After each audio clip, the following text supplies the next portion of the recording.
Hello everyone, this is Crypto BitLaw, here with your blockchain legal brief, and today we're going to discuss how a darknet drug dealer was recently ordered to forfeit $2.3 million worth of Bitcoin and sentenced to 8 years in prison for his role in selling drugs on a darknet marketplace for digital assets and cryptocurrencies. But before we dive in, if you enjoy this content, please hit that like button and subscribe to our channel. And let us know what you think down in the comments below. We'd love to hear your opinions. So with that said, let's jump right on in. Okay, so we can see here, Decrypt reports that Darknet Dealer forfeits $2.3 million in Bitcoin, sentenced to 8 years. A Massachusetts man has been sentenced to 8 years in prison after selling drugs for crypto on the dark web. They say Binh of Brockton, Massachusetts, has been sentenced to 8 years in prison and will forfeit approximately $2.3 million worth of Bitcoin after starting the, quote, EastSideHigh darknet market, per the Boston Herald. This sentence sends a clear message to dark web criminals. The federal government is entering this space. We will find you, and we will hold you accountable, Massachusetts U.S. Attorney Rachel Rollins said. Thanks to the incredible work of our law enforcement colleagues, there is one less cybercriminal hiding in the shadows, Rollins added. Following his prison sentence, Lay will be supervised upon release for 3 further years. Lay started EastSideHigh when he was 22 years old, selling drugs like Xanax, ecstasy, and ketamine. His illicit business generated him a profit of approximately 59 Bitcoin, which were first seized in a March 2019 law enforcement operation. Today's news indicates that this seized Bitcoin is now being forfeited. At the time, the funds were worth approximately $200,000, well shy of today's price of over $2 million. In addition to the above funds, Lay also held over $114,000 in cash and generated over $42,000 from the sale of a used vehicle. In June 2019, Lay was then indicted with 2 other individuals for conspiracy to manufacture and distribute drugs. At the time of the seizure, law enforcement encountered over 44 pounds of ecstasy, more than 15 pounds of ketamine, and over 10,000 Xanax pills. Due to cryptocurrency's censorship resistance, they have frequently been linked to darknet legal cases. In August of 2021, Maryland's Xanax man, dark web drug dealer Ryan Ferrace, was allegedly found to have continued his dealings while in prison, following a forfeiture of 4,000 Bitcoin in November of 2018. 3 days before Christmas last year, Qurran Iqbal was jailed for trading crypto on the dark web. In 2014, he was jailed for disseminating terrorist publications and possession of terrorist information. So ultimately what we have here is a continuation of law enforcement actively pursuing and prosecuting cases based on the distribution of contraband and illegal materials, primarily on the dark web.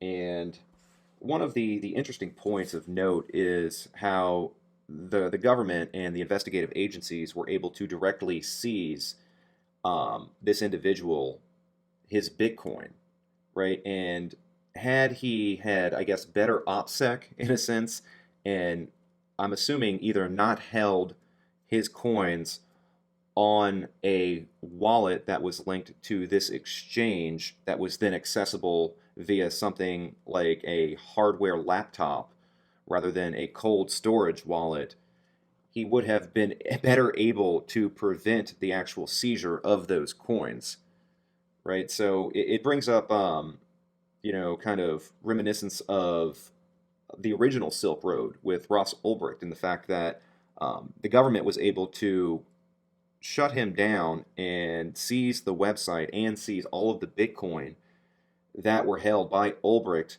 by virtue of the fact that they actually seized his laptop, and then they were able to unearth his private keys and then use that to gain access to the coins that Ross had garnered by virtue of running the Silk Road. And then later, the government then auctioned off those Bitcoin. And so I think it's kind of a lesson here about effective OPSEC and actually how you're holding your private keys, because it makes me think if he were to have his private keys properly secured such that these agents weren't able to unearth the private keys by way of access to a laptop. It's similar to what happened with the Bitfinex case, where the hackers in the Bitfinex case held their private keys in an encrypted file that was hosted on a cloud sharing platform. So the government agents were able to get access to that encrypted file and then ultimately crack the password hashes and probably, I'm assuming, brute force that file to gain entry to the encrypted file and then unearth the private keys from that file. So, I mean, I guess it's just a lesson about OPSEC and operational security and the best way to actually hold the private keys to prevent third-party access to those keys. So if, for example, I've heard of instances where people would propose embedding your private keys in a metal plate by using some sort of metal stamp to stamp the actual keys into the plate and then encapsulating that in a block of concrete and then burying that concrete in the yard. I mean, that seems like pretty good OPSEC, and it's a really good way to actually separate that level of cold storage from anything that could be considered hot or more easily compromised. So it begs the question, if the government ordered a forfeiture of illicit Bitcoin or digital assets that were held in that manner where the government didn't have access to those keys, how would they actually go about getting it, right? Would they just blacklist that address and then kind of put a red flag on any exchanges receiving or trying to transfer those red flagged Bitcoin from that address? It feels like that would be the optimal way that they would address that situation. So ultimately, I think that this is just, yeah, a continuation of this pattern that we've seen where, I mean, the government, they have the means and the methods to unearth nefarious activity that operates on these supposedly anonymous protocols like TOR, which allegedly, I don't know if it was the NSA or one of the other three-letter agencies, was actually able to supposedly break the encryption for something like TOR. And then you couple that with a public ledger. I mean, you're just kind of asking for trouble if you're engaging in nefarious activities on these marketplaces, which, begs the question, yes, these technologies are censorship resistant, but when there's a will, there's a way. And when you're operating on a public ledger, all of your transactions are out there in the open. Same thing with, using something like Tor. Um, I know that governments in the past and prosecutors in the past were able to